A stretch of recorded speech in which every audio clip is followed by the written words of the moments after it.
This video here shows Hurricane Laura as it's advancing. This is the radar imagery, so uh, very good detail, 2 kilometer resolution, very good detail here. And so this is useful for showing those outer rain bands. Look how they're already producing heavy amounts of rain even before the well-defined eye has even made it onto shore. And so if I go back just a little bit here, you can see how up here in Arkansas, this is outward bands spiraling outward.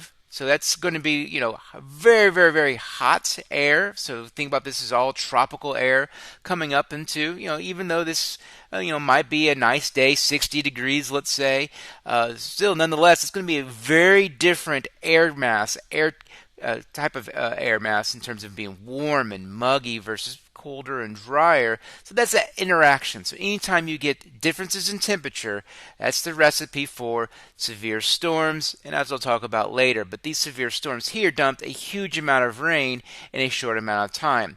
And it's kind of the opposite of what you would typically think. You typically think of warm fronts being gently riding up the backside of cold air. And so warm air is very light, less dense than cold air.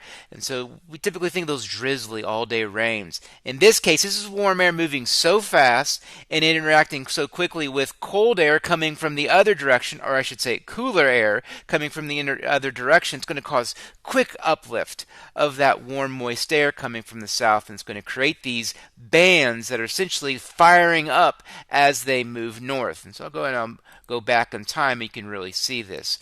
And so watch these bands as they go north, how they really fire up these storms. And so this is a key concern. This is not in this case where tornadoes respond, but there are definitely outcomes of hurricanes where tornadoes respond way farther out. Now, in the case of this particular hurricane, it did produce tornadoes in Arkansas, but it was more related to when this particular part of the eye came up over Arkansas. And out here, these are potential areas for severe storms and for tornadoes. So go ahead and keep on putting this in motion. This is a huge amount of rain. And notice where this rain is falling. So if I go back here, so if imagine you're right here in this part of Louisiana, you've been getting hit by rain,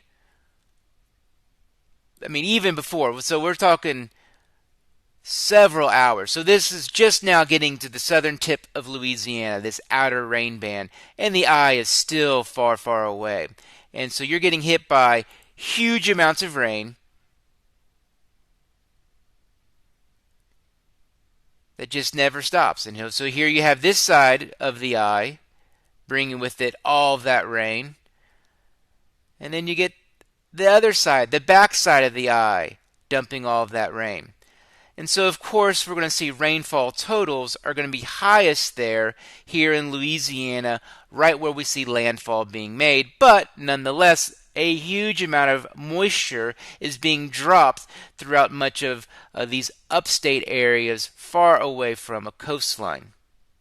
And here's the outcome of the Hurricane Laura rain map. We can see this particular area of Louisiana, that which was hit by the I guess the frontal part of the eye, but also the back of the eye. So it had all of pretty much of the hurricane went through this particular area, and of course it's going to dump the greatest amount of rain there.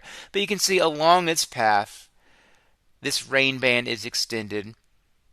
But also out here, this is definitely indicators that we have those outer rain bands, those spiral outer rain bands, essentially have created huge amounts of rain from quick, heavy downbursts. Here's the Doppler radar, because this is kind of an interesting situation where this Lake Charles one, this radar image, the Doppler was knocked out from this storm. And so this is the last image from it. But I like to showcase this because it really shows a clearly defined eye. But you can see how all this rain is being dumped well beyond the arrival of the eye.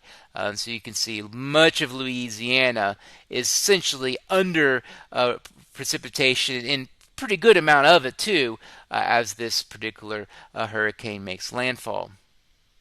It's a really cool precipitation map that shows where we have higher precipitation on the western side here and the eastern side of where the eye went through. And so once again, the eye, we associate it with it's still a hurricane. It's still, dangerous, but we associate it with calmer, calmer conditions, less rain, and so thus, when that eye came over this particular area, it brought with it calmer conditions, less rain.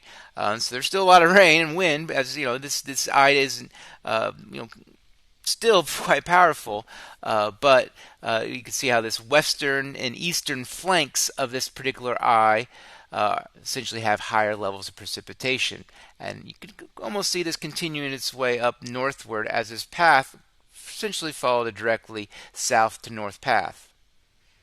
Here are two case study hurricanes from 2020. Hurricane Laura, which is thought by most to be a more severe hurricane, higher category, more damaging, more winds, higher totals, this, that, and the other. But in terms of rainfall, in terms of precipitation, Hurricane Delta actually left more precipitation, definitely here in this particular area of Louisiana.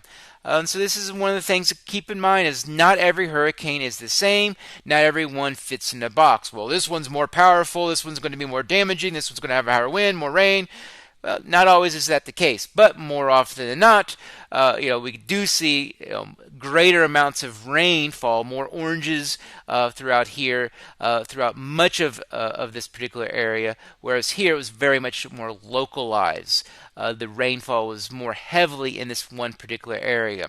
So a lot of things at work there. If one particular hurricane might sit over a particular area for a longer time, of course it's going to dump more rain, whereas one might just kind of scoot through and move quite quickly, will dump less rain. So a lot of things at work there with rain. Of course, it's related to our overall Earth system, which doesn't always follow our perfect little definitions in our textbooks.